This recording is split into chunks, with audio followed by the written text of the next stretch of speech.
Panas, Anas bebas, SBY was-was, Ganjar lepas, Megawati cemas. Anas dan Ganjar sejatinya korban politik dinasti.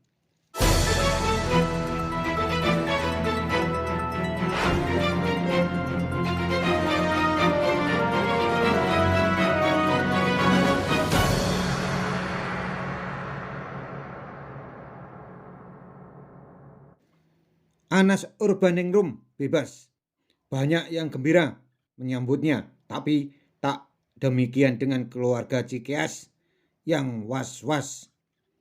Kali ini A1 analisa Intel Langit mengupas bebasnya Anas dalam konteks Pilpres yang kian memanas. Lantas, apa makna lepasnya Ganjar Pranowo dari PDIP hingga Megawati bakal cemas? Berikut analisanya. Anas dan Ganjar sejatinya adalah korban. Ya, korban politik dinasti. Keduanya nyaris mengalami perlakuan yang sama. Dua pemimpin muda yang mengalami nasib serupa. Anas dibesarkan dan membesarkan Partai Demokrat. Meniti karir politiknya dari bawah. Sebelum terjun ke dunia politik, ia ditempa di HMI. Ia bahkan mantan ketua HMI. Begitupun dengan Ganjar yang membesarkan dan dibesarkan di PDIP.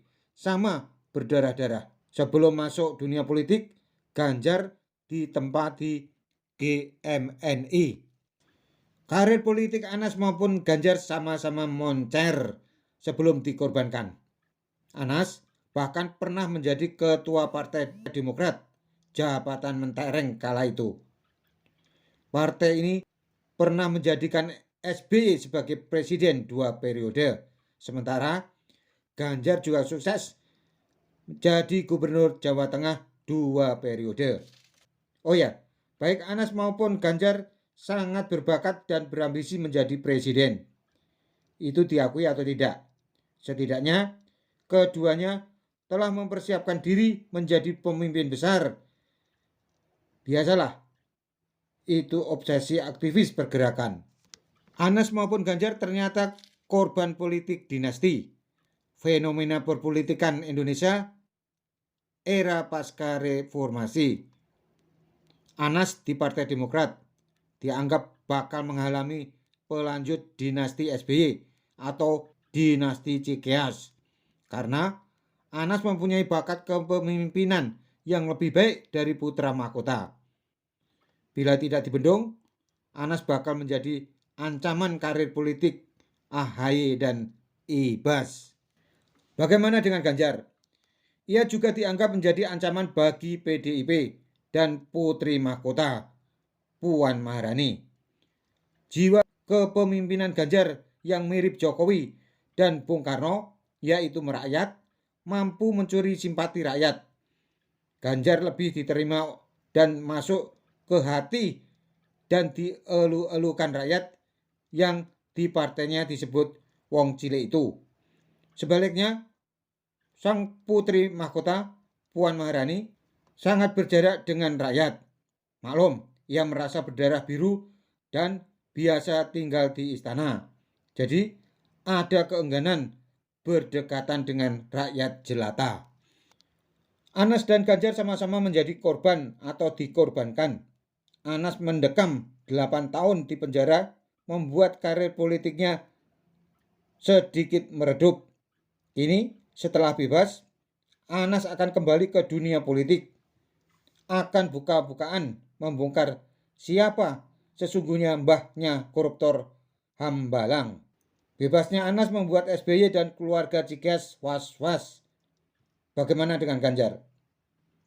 Kapan Ganjar akan bebas dan dibebaskan dari sandera politik PDIP untuk maju sebagai capres di gelaran Pilpres 2024? Ganjar terus dipasung, pencapresannya tak juga diusung.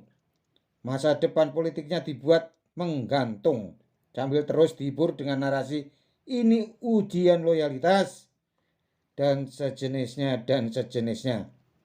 Hingga pada akhirnya pencapresannya benar-benar tak diusung. Tatkala Ganjar terlanjur remuk dan teronggok akibat manut perintah Megawati menolak timnas Israel di Piala Dunia U20, itulah penjara bagi aktivis pergerakan yang lebih menyakitkan dari lapas Sukamiskin. Tragis memang. Keduanya akhirnya disingkirkan. Setidaknya diupayakan tersingkir. Bila perlu, masukkan penjara. Seperti yang dialami Anas yang harus mendekam di lapas Sukamiskin Bandung selama 8 tahun. Memberi jalan putra mahkota menjadi ketua partai, menguasai partai, hingga kelak maju di gelaran capres. Coba, bila Anas ketika itu tak dibendung, ia bisa menjadi kandidat presiden potensial dari Partai Demokrat. Hal yang mirip sama dialami Ganjar kan? Ganjar nyaris jadi presiden di Pilpres 2024. Popularitasnya melangit, elektabilitasnya teratas. Bertahun-tahun ia menjadi presiden versi lembaga survei kredibel. Elit PDIP menjulukinya dengan sinis sebagai presiden YouTuber. Maka penjagalan demi penjagalan dilakukan.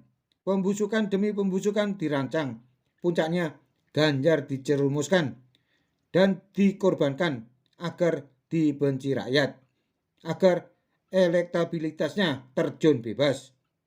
Itulah yang dialami Ganjar. Bila Anas harus menikmati sumpeknya penjara, tapi pada hakikatnya Ganjar kini juga sedang terpenjara. Kini Anas telah bebas, menghirup udara bebas. Lantas, kapan Ganjar terbebas dari jeruji partainya? Artinya, kapan Ganjar akan bebas dari kungkungan PDIP dan bebas lepas ke partai lain? Bila Ganjar lepas, giliran Megawati yang bakal was-was. Anas telah bebas dan bangkit menyusun kekuatan. Ayo Ganjar, bangkitkan semangat revolusionermu, keluar dari belenggu PDIP dan maju nyapres bersama partai lain. Ingat pesan temanmu, Adiana Pitupulu, tentang keberhasilan Jokowi jadi presiden. Dia hanya rakyat biasa, tidak punya darah biru. Ia seperti kita rakyat kebanyakan, ya, yang bisa menjadi presiden. Ya. Mungkin sejarah akan berulang.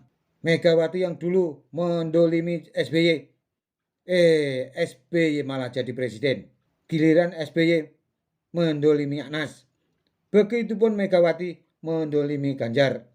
Maka sangat mungkin pada 2024 dan tahun-tahun mendatang bakal lahir presiden korban Megawati dan SBY dalam sejarah politik Indonesia. Setelah SBY, maka terbitlah Ganjar dan Anas. Salam dari A1, analisis Intel Langit. Merdeka Bung.